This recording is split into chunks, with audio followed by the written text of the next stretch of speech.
I spent 6 years working as a video editor for two of the largest religious organizations in the country. The first one was a 16,000 member megachurch based in San Diego, California.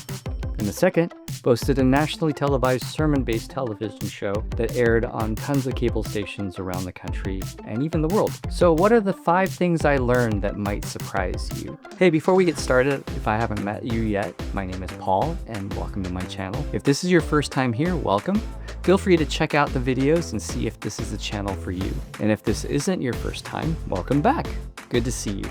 How are you? So what are the 5 things I learned as a creative working in the religious industry? Number 1, there's no such thing as a sure thing. Just because an organization can boast large numbers, employees, congregants, whatever, everyone, and I mean everyone, is subject to economic climates in which they are currently in. This one thing hurt me personally twice, because when you're a part of any organization, you want to believe the positive outlook that is sold to you during the hiring process. So when I got hired to work for these organizations, when the money got tight, giving was down or maybe misappropriated a little, there is this harsh reality that you're expendable. Yes, even you. The positive side is that you should always be treating your job as a resource for the future you, whether that's extra pay and savings or whatever. Stay organized, document your successes, and learn from your failures so that you could take those things with you into the next thing. Whether that's learning how to use complex editing software like Blender or Cinema 4D, or you use each project as a way to pad your reel. Keep your finished cuts. Take nothing for granted. Number 2, being religious does not equal good. It also doesn't equal bad.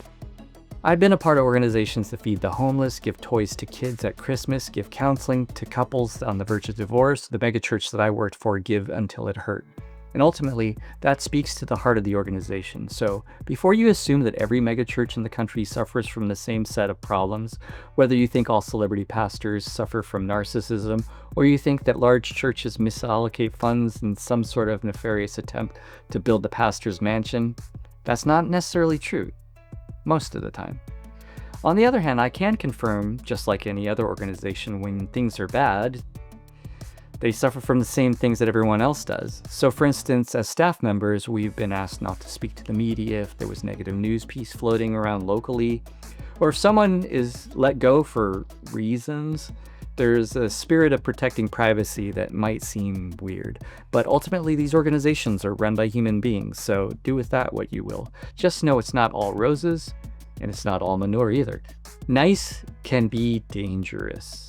I've had my share of meetings. Oh my goodness, I've had spirited discussions with people that were so polite. So polite.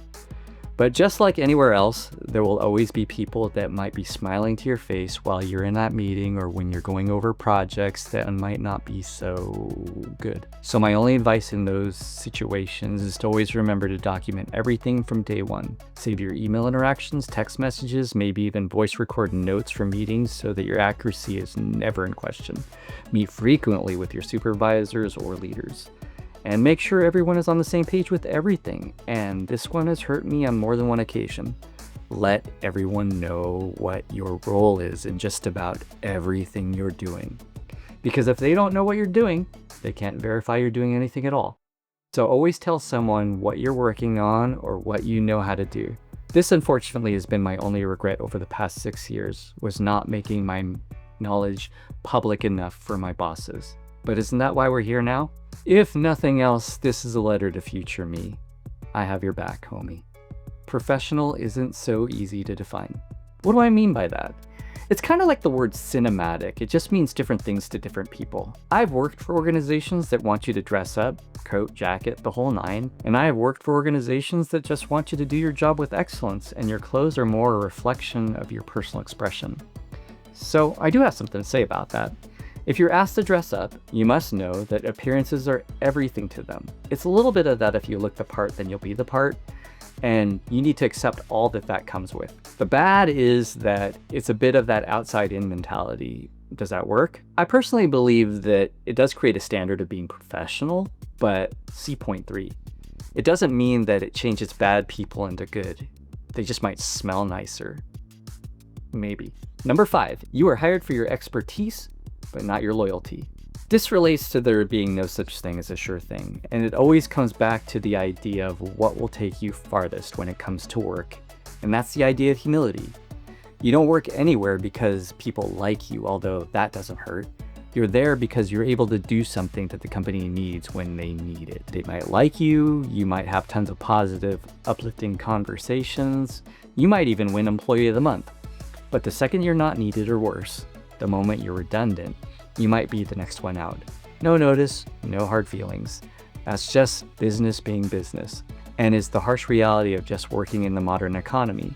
This absolutely is true when you're working for religious organizations and nonprofits and any other entities that you might falsely equate your values to. You are hired for your expertise, but not your loyalty. Okay, that was my top 5 things I learned working as a video editor for some of the biggest religious organizations in the country. If you found this information useful, don't forget to smash the like button and subscribe. It really does help a lot. And if you want to be inspired, you can also check out some of these videos here.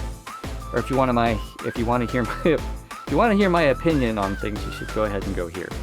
All right, I'll see you on the next one. Peace.